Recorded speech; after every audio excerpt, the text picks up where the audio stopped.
Welcome back to the Cruise Dynasty Podcast. Back at it again. About to continue what we've been doing. Dynasty Rankings. Just got done with our quarterbacks. Moving on to the running back spot. We're going to give it our top 12 RB1 pre-draft Dynasty running back rankings 1 through 12. Craftman, what's going on? Same old thing. I don't know about you, man, but quarterbacks, they don't excite me much. But running backs and receivers, I've been getting hyped when it comes time to ranking these jokers. Yep. Definitely went deep in these rankings. I've been going deep and came up with my final draft, and this is the ones that I like the most. I might be 3 days from now, I might be changing something again, but if I do, check out the Cruise Dynasty Podcast website at thecruisedynastypodcast.com. And just cruisedynastypodcast.com. Cruise Dynasty Podcast, yep. Heck, just checking the links or whatever and the descriptions of the podcast episode, they'll all be there. YouTube, our Twitters. Craftman, he said he tweeted out his first tweet the other day. I was shocked. But what you say, Craftman? Ready to hop on these running backs and get right to work? Of course. All right, shoot. Well, how you want to do it, man? I'll just name off. I'm gonna just go by like a little tier, but I'm gonna do my first 4. So at number 1, I got Jonathan Taylor. Number 2, Breece Hall. Number 3, Kenneth Walker. Number 4, Bijan Robinson, my first rookie. Some people got Bijan at number 1 already. Ain't even got a landing spot. I'm not that kind of guy. Kenneth, I think there's an argument for any of my top 3 to be number 1 with Breece Hall and Kenneth Walker. Thought about Kenneth Walker, honestly, putting him at number 1. But one thing that you're going to see in my Dynasty rankings from here out is I think one bad season isn't just going to fuck you up. Like, I ain't going to sit there. There's no way I'd have Jonathan Taylor, like, lower than. I mean, I might could. I mean, they've all had. Yeah. You know what I'm saying? All running backs have gotten hurt. Like in this whole entire list that we're doing today, most of these guys, one of them. Yeah, like your main guys. I mean, Dalvin Cook tore his ACL way back when. I mean, he was great for a long time. Austin Eckler been hurt. I mean, you can't just write off some a guy for being great and has one bad year. So that's pretty much where I stand. Jonathan Taylor, I know he had that one bad year, but I think he'll bounce back this year. Contract year, probably going to ball out. Then I got Breece Hall too, and he was going off. This was with Zach Wilson. It's offense with a lot of weapons, so it was tight between him and Kenneth Walker. I like Kenneth Walker too, so I'm a big Kenneth Walker fan. I think there's an argument for him to be number 1. But I just wasn't willing to put Bijan ahead of those 3. Yeah, I had Kenneth Walker at number 1 for a while. I mean, you wanna elaborate a little bit on just why you got? I mean, is there a reason you got Breece over Kenneth Walker, or just an upside thing at this point? And to me, his ACL injury doesn't bother me. It was just like one of those regular old ACLs. He didn't get the Dobbins or the Javonte Williams knee injury, so I think Breece Hall catching the ball. Not that Kenneth Walker, because Kenneth Walker did have a couple games where he caught some passes. I think he had a game where he caught 3 or 4 grabs one game. He could definitely do it. I just think Breece Hall. I don't know. I just think he's just better. That's all I'm really gonna say. I think maybe if there was a tier, I would say It's tough because Bijan Robinson, he's like up there talent wise. I think Kenneth Walker might be a step back from the JT, Brees Hall, Bijan. But Bijan, I ain't gonna crown him just yet. And Kenneth Walker was pretty damn good last year. So Yeah. Me and mine and your top three are the same, except for I just got Kenneth Walker over Brees Hall, but you know, to each is their own, really. We always like the running backs that play for Pete Carroll and the Seahawks, and I would say Brees does have a little bit. He is injured, but he probably has a little more receiving upside than Kenneth Walker. One misconception I think about Kenneth Walker when he first come out, and I think it's kind of hung on to him for a little while, is that he's just a banger, like in between the tackles guy. But he can break off some long runs, and he can catch the ball. He's had 27 receptions last year. I imagine. I mean, that's not a whole lot, but it's not nothing. I mean, Miles Sanders had 20. Nick Chubb had 27, same as, Kenneth Walker. But, I mean, I think that, like I said, a common misconception about him is that he's just like a Chris Carson kind of guy, like run it up the middle, get a couple yards, but he can break a long one.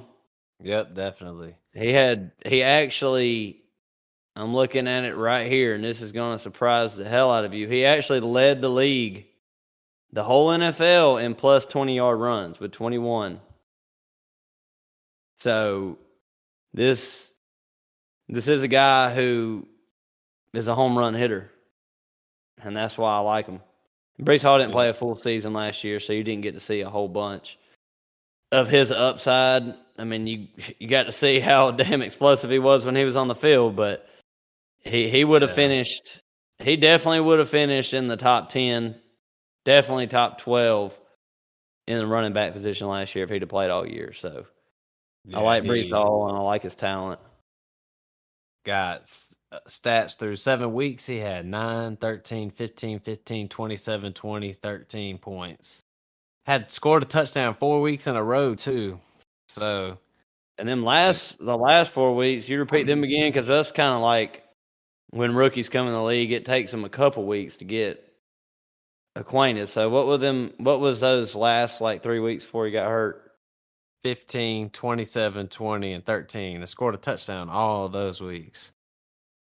I remember a couple of them are some very long receptions too. Just remembering back.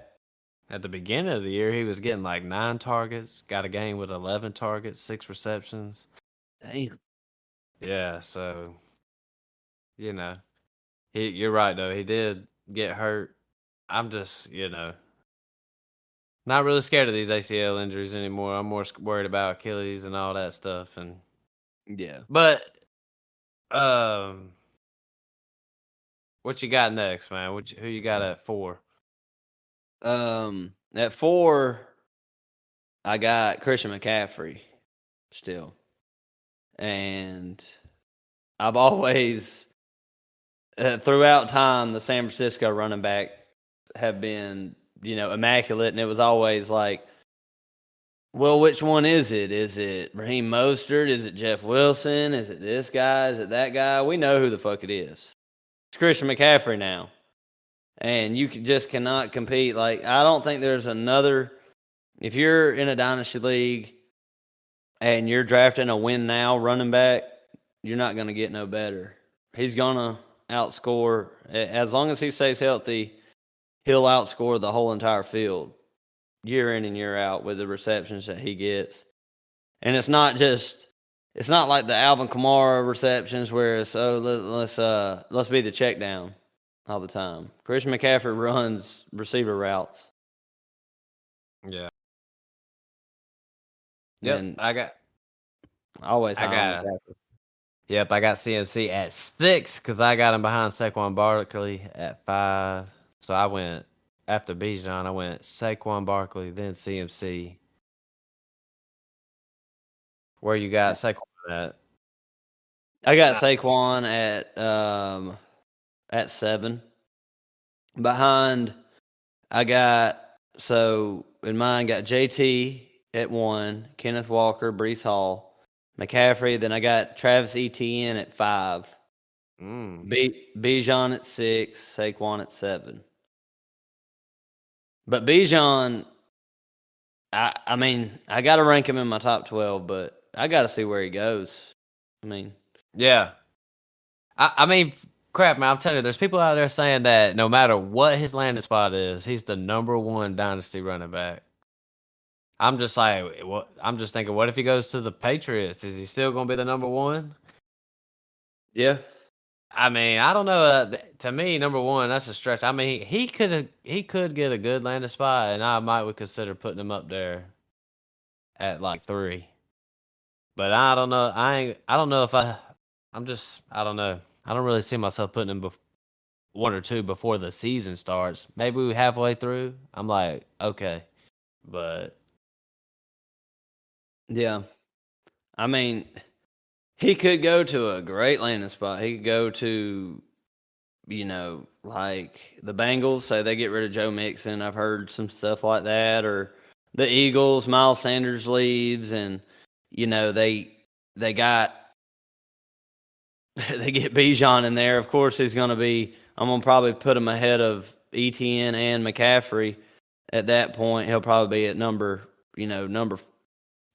4 for me. I think number 4 is about as high as he's gonna go. But I mean, from what they're saying, I'm not super worried about running backs that go early. I mean, most of them when they come out with this much hype, it seems to usually hit. I mean, you had Ezekiel Elliott was probably the Zeke and Saquon are who they're comparing him to. And for fantasy, if you got them in their rookie year and just say you held on to them for this long, you had a good return other than Saquon's injury. So, it's pretty, seems like a lock for right. at least a very good running back for years to come. So I got Saquon at 5, CMC 6, Travis Etienne 7. Then I got Austin Eckler at 8, Jameer Gibbs at 9, Najee Harris at 10. Jameer Gibbs, he could go up, he could go down depending on his draft capital. I just got to see what it is. I'm thinking it's going to be first round draft capital.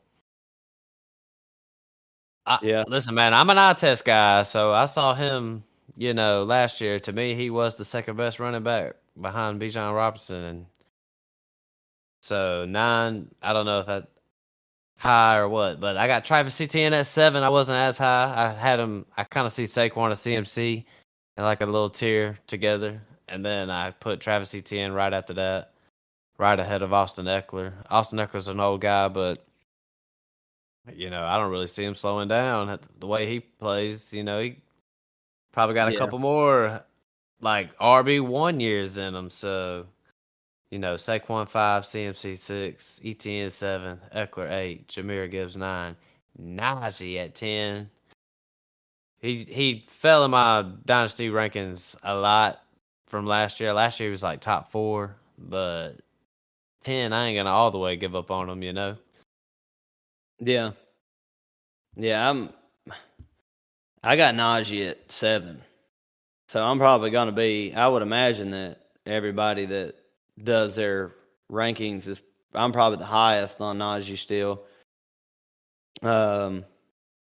He's the Steelers running back, and they have proven that he is the guy. He's going to be the guy. I expect that offense to get better. And like you said about Eckler, he's 27 right now, not incredibly old. And there hadn't been no inkling of the Chargers trying to shop him or get rid of him. And, it's hard to rank Eckler. He was the number 1 running back last year in redraft, and he's going to catch the ball almost 100 times. So, in PPR league, he's incredible. And then in half PPR, he's still great. And Saquon, he's going to be with the Giants for at least one more year. Should be fine.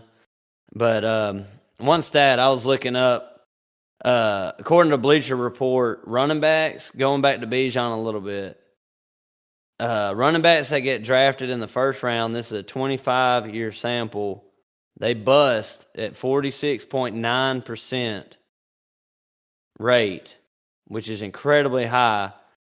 To just compare that to something else, receivers that get drafted in the first round of the NFL draft bust at 30%. So something y'all need to kind of think about when you say there's no way that Bijan could be a bust, because it could happen. It definitely could happen. Running backs don't usually get drafted in the first round, but I think this year Bijan's status and the way everybody looks at him, I don't think he makes it out of the first round in the NFL draft. Oh no, yeah. Agreed. I mean, what do you think about Najee though? Like, I know you had him. I was saying all last year that I know. Najee. What did he do? He tweaked his something. He got hurt in the preseason or whatever. The Liz Frank, the same thing. I mean, it wasn't a tear like ETN had that kept him out his whole first year, but that's what he was dealing with last year, was that Liz Frank injury. But shoot, at the second half of the year, he was just pretty much incredible. Yeah. I mean, he was turned great. It on in the back half. Like, he was consistently double digits all year long. Kind of what we expected, though, when we were talking about redraft last year. Like, this guy is just going to be steady. And then at the start of the year, it was like, damn, why does this guy suck so much? And then once week 8, week 9 come around, he turned back to old Najee Harris, and that offense kind of got figured out a little bit. So, I mean, I don't think he's the most talented running back there is, but the volume, we know he's going to get it. The goal line work, you know he's going to get it. And still finished as the RB14 in PPR leagues. It's funny that whole year I'm sitting there screaming he's a buy low kind of guy right now, but he really wasn't too bad. I mean, he was solid. He had like one game where he had 27, another game where he had 20, but he's just not fancy, man. 3.8 yards per carry ain't gonna get anybody excited. Right. And 41 receptions last year compared to, like, I mean, I don't have the exact number when he was with Ben, but it was close to probably 100 the year before. So, you know, his receptions definitely took a toll last year. And I really don't expect that to come up. Me and you both said with Najee that was kind of an outlier year for receptions because Ben just couldn't get the ball down the field. Couldn't do nothing, man. Couldn't do nothing. So, you know. I got a trade, man. I got a trade. Yep, go for it. I was going to trade Najee for Garrett Wilson. Would you do it? I would trade Najee for Garrett Wilson. Looking at my rankings, not to give too much insight on the receivers I got, but I got Garrett Wilson ranked at number 6 receiver, and I got Najee at number 7 running back. So doesn't it kind of become like, what position do you think is more important for your team at that point, I guess? I think if you're just thinking like value-wise, just the wide receiver, Garrett Wilson's going to be around for a lot longer than Najee, is what you would think. You know, Garrett Wilson was good last year with terrible quarterback play. So, but running backs are tough to come by. Also, running backs are tough to come by. That is true. It's a tough one. I'd still say Garrett Wilson, though. Yeah. Big believer in Garrett Wilson. Especially if Aaron Rodgers can slide on over there for a couple seasons. See what happens. 1 year. You never know. They might make some noise over there. 2 at the most. All right, so my last 2 at number 11, I got Ramondre Stevenson. At number 12, Josh Jacobs, rounding off my top 12. Look, man, this is a tough list to crack right here. Top 12 is heck. I mean, I would say top 20 is good. You know what I'm saying? Top 24 is good. Top 26, 27. There's some good player running backs all the way down. So it's hard to get a top 12. But yeah, like my list, Ramondre Stevenson. I would be a little bit higher on Ramondre if he wasn't with the Patriots. I think he definitely passes the eyeball test. Um, Fumbled the ball around the goal line a lot. I've seen him do that shit a few times. Be costing me in this one league I was in. I was getting mad at old bitch ass Ramondre, but he was good. Finished as the RB7 last year. I mean, he was consistently once Damian Harris went down, and it was him. I mean, we're talking about games with 20, 19, 25, 23, 21, 20, 24. I mean, tons of games in the double digits. And he really didn't score too many touchdowns. You know. Harris was hurt for a while. Yep, was for sure. So, you know, what the thing is, my concern has always been, for all we know, they're gonna bring another running back in. They The will. Patriots. Pierre Strong might They get already some got more him. run. I mean, you know. Yeah, my thing is though to ask you with Ramondre. I mean, I'm thinking about just the Patriots' history in general. Have you ever seen a running back with the Patriots there for an extended period of time? Because they draft them, they'll sign a free agent like LeGarrette Blount or something for a year or two. They're not gonna pay Ramondre. I can promise you that they're not paying a running back. But I don't know if that would even turn you off to Ramondre, because say he puts up another great year this year, does real well, and the Patriots are like, yeah, we ain't going to pay you like we always do. If he goes somewhere else, he could still be all right. Right? Yeah, I agree with that. You think he's good enough? I don't think he's a. Do you think he's a product of the New England offense, or you just think he's a No, good running back? no, I think he's just good. I think he's Yeah. just stuck in New England. Heck, I think Damian Harris is good. So, Yeah.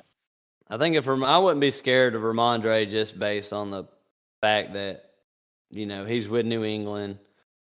They're going to use him this year. He's going to get the goal line work. He's a bigger guy. He can still catch passes too. And when you watch the games, he's obviously the most talented one they got. And yeah. I wouldn't be scared thinking that, oh, well, he might not be with the Patriots in 2 years. Hey, that might even be a good thing. And to round off my list was Josh Jacobs. Just got the franchise tag or is that official? He did get the franchise tag. So, Yeah. yep. Hey, I expect another year of. I mean, Josh Jacobs probably going to be pretty high in my redraft rankings next year. Uh, they'll He'll probably be, run him down yeah. to the ground So, again. yeah, he'll be up there in my redraft too. But where did you have Javante? Did you have him in your top 12? Or did I miss it? Nope, I got him he'll be in my next 13 through 24. I You actually got got him at Javante. 10. I just think this dude got the J.K. Dobbins injury, man. Definitely has got to knock him down. He You know, does have the J.K. Dobbins injury, but he's still only 22 years old. that's true. So, I mean, that's like rookie status of people coming in. He came in as like the youngest you could possibly come in when he came into the league. So, I got him. I got him right there, number 10. I left off with Eckler at number 8. That's how mine was. And then at number 9, I got Jacobs. 10, Javante. 11, Tony Pollard, because I think Zeke is done and gone. And I got Nick Chubb at number 12. And an honorable Yeah. mention, I really was debating between Nick Chubb and Ramondre. I don't know. I mean, really, they're like tied for 12th, in my opinion. Depending on how you want to build your team. Yeah. But Kareem Hunt might be gone, and I just think if for some reason Kareem Hunt's gone and Nick Chubb is the main guy for the Browns in the next couple years, you're just going to get extreme production out of this guy. Yeah, Nick Chubb finished as the number 6 running back last year in PPR leagues. Started off super crazy. Kind of tailed off, but I don't know. Still has some double-digit games, even on the back half of the year. He's been in the top 12 every single year he's played. Man, he's always been solid. I mean, he finishes in PPR number 6, 13, 11, 8, and 17. So I guess I was wrong about top 12 all the time, but he's always very solid. Very, very solid. What's with you and ETN, man? Yep, got him at 7. I mean, I'm high on him. I thought I was gonna be the highest, but you beat me to the punch. I just, if I was, there's a lot of things whenever I picking these guys, but I really do think if I was in a startup, I would take Saquon ahead of Travis Etienne, CMC too. Would you? Yep, it would be tight. I mean, there's like a little cliff. Like these other guys who are younger, I would definitely take like Kenneth Walker and Bijan and Brees Hall. But comes to a point where I would definitely wouldn't mind having Saquon over ETN. But I think ETN, man, might have him a good year. I look at all these weapons for Jacksonville and think they're all just going to be good, just solid weapons to have. Yeah. On your fantasy rosters. I mean, that's why we had old Trevor Lawrence ranked so high. Yep, I got Tony Pollard kind of close to you. I got him at 14. So we were kind of in the same areas. I got Nick Chubb at 20. Man, you had Nick Chubb way down there. Way down there, man. Are there any of these guys that, all right. Yeah, I got some guys for you. We're going to go over our rankings, though. Like, is there anybody who could sneak, like, based on these are early rankings, but is there a couple running backs that you're just waiting on some news to hit? Like, I mean, what are you thinking about Rachaad White with Tampa Bay? Leonard Fournette's gone. I mean, is there a possibility he should be up here in these top 12?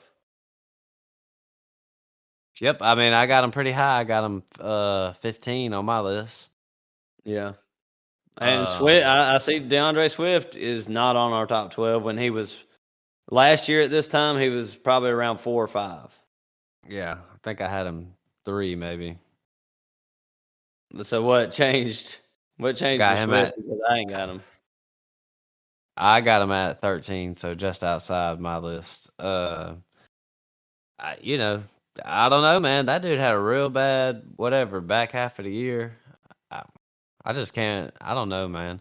It just hasn't worked out with DeAndre Swift.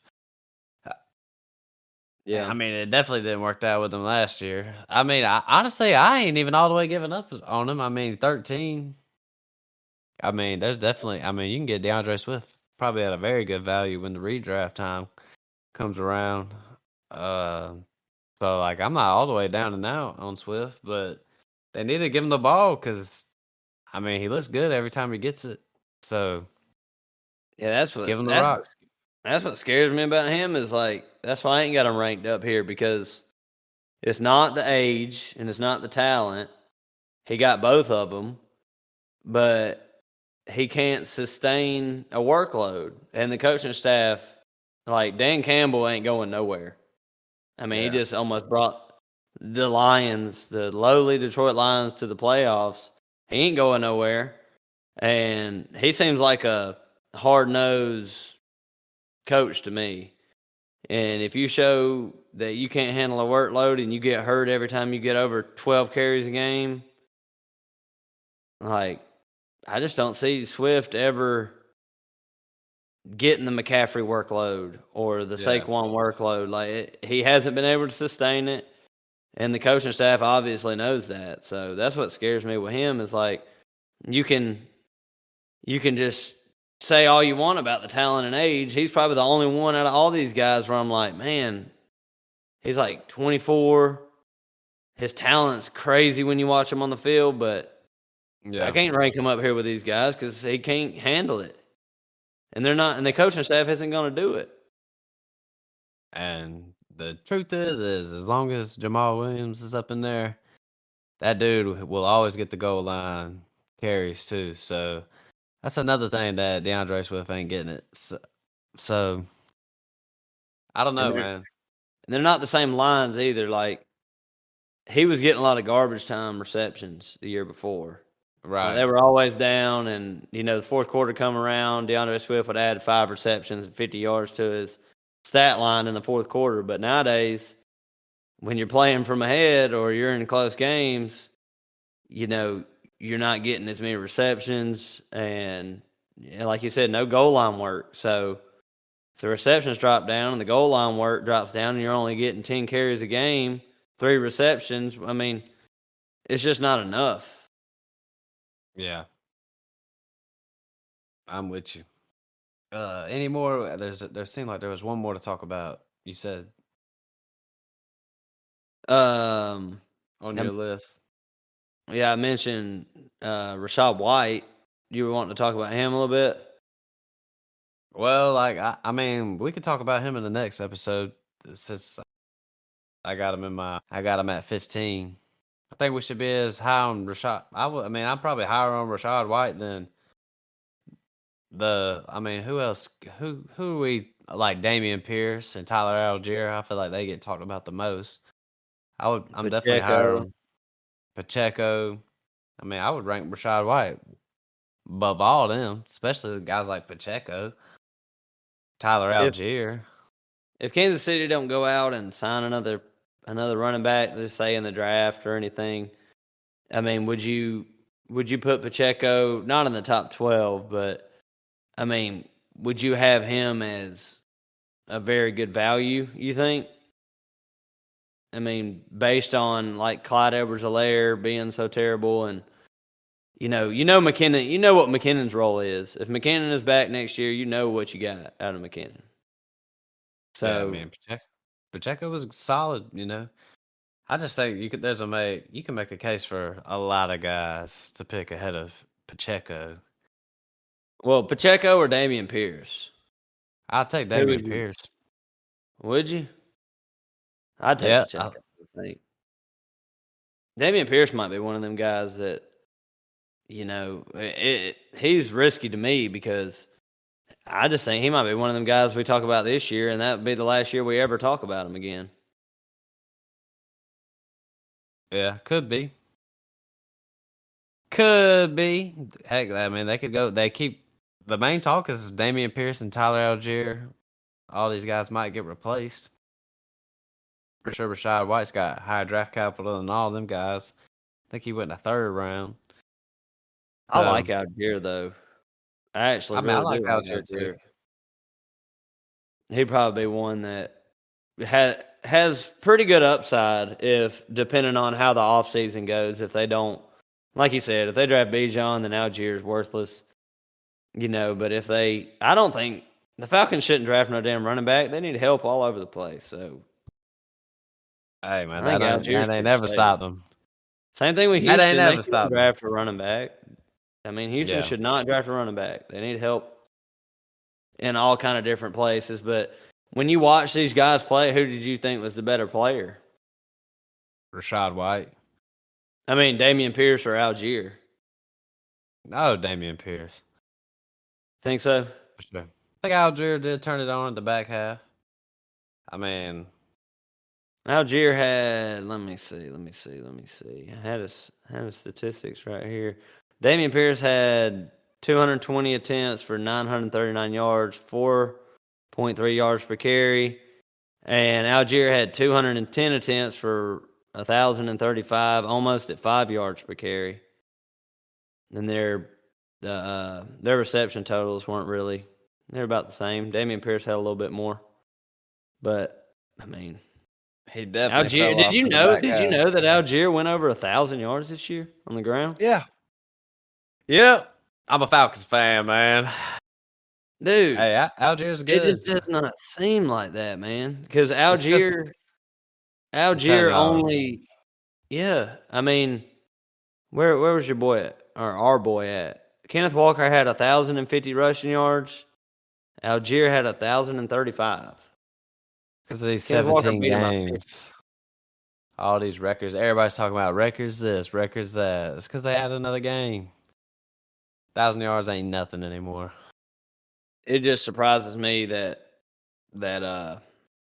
Algier had about the same amount of yards as Kenneth Walker did. Yeah. It just don't seem like that looking back at the fantasy year, but I guess touchdowns really come into play. Algier had 3, and well, Kenneth Walker had 9, so that was really the difference. Yep. So, heck, man, that's our top 12. You want to go? Shoot, we'll just go ahead and say them real quick, man. I got Jonathan Taylor at 1, Brees Hall 2, Kenneth Walker 3, 4 Bijan, 5 Saquon, 6 CMC, 7 ETN, 8 Austin Eckler, 9 Jameer Gibbs, 10 Najee Harris, 11 Ramondre Stevenson, 12 Josh Jacobs. All right. I got JT at 1, Kenneth Walker at 2, Brees Hall, Christian McCaffrey, ETN, Bijan, Saquon, Najee, Eckler, Jacobs, Javonte, Tony Pollard, Nick Chubb. So, shoot, that's our top 12. Next, you'll get our 13 through 24 here soon. But that was just quick work right there, man. Just a top 12 dynasty, man. Get in, get out. Early. Crap, man. Anything to say to these folks? Yeah. These are our early top 12 rankings. We're going to come out with more dynasty rankings after draft and closer to when everybody will be drafting in dynasty. Because I hope y'all jokers ain't drafting right now. If y'all are drafting right now, y'all got some fucking work to do, man. People love to do it, though. They love to do it. I don't get it, man. I don't get it, but these are our early rankings, and we'll be back with some more.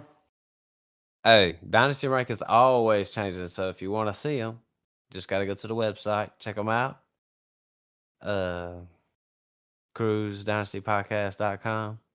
Add the podcast, 5-star review, add us on Twitter. Heck, if you want any kind of gambling, I'm always throwing my gambling picks on Twitter. So follow me on Twitter, make some money with me all year round. What else we got, Craft Man? Add us on everything, join the Discord, the descriptions in the podcast. Yep. What can these folks expect, Matt? Just later on in the year, like what are we trying to go for here? We getting our rankings out. We're gonna be doing dynasty. We're gonna be on the dynasty game for a long time. We got a couple leagues we're getting started up this year, and we're just gonna give you all the help we can with the dynasty stuff, and then redraft stuff won't start till probably July. Yeah. We're gonna wait a little while on that one, but Get some mock drafts going. I can't wait to, hop up in there. Get all that. definitely some mock drafts. And next week, free agency starts in the NFL, so there's gonna be a lot of news to go around. A lot of players changing teams. It's gonna be a big week for free agency. A lot of big week for the NFL, and then after that, after free agency and everything hits and all the trades go down, then then we start worrying about the draft, and we're really gonna start getting into these rookie rankings once the draft gets a little closer. Matt, you think not a specific date, but somewhere around we're gonna start dropping these rookie rankings for everybody? I mean, whenever, let's just get these Dynasty Rankings out and then hop up on them, because I've already been looking at some, basically just mock drafts. Basically what I've been looking at. So I'm looking at the landscape of Superflex and one quarterback, seeing where some of these players are going 3 or 4 rounds. So that's basically what I've been doing the most. But, we'll break it down. Might break them down by position or something, like quarterback episode, running back episode, hit a few of them. Definitely get into some mock drafts. So we'll do a few couple of rookie mock drafts. Yep, couple rookie mock drafts. We'll do a few of them. Yeah, I'm sure we'll hit our rankings and that stuff per running back and receiver position wise. But we'll probably do that a little bit before the draft, just for all y'all crazy folks out there that like to draft before, and then we'll solidify the rookie rankings after the NFL draft when they all have landing spots. That's gonna be exciting. I'm really looking forward to that. Yeah, hell yeah. I can't wait to get up in there. So yeah, just expect it coming soon for sure. Just had the combine, paid a little bit of attention to it, so we'll dive into some of this. Some people dropping. I've seen some people. It's already made waves in ADPs from what I've seen. So some people dropped, some people rose way up. So, but yeah, man, that about wraps it on up. Like I said, join us on everything. Add us on all the social medias and all that stuff. But shoot, that sums it all up, man. We out. Peace.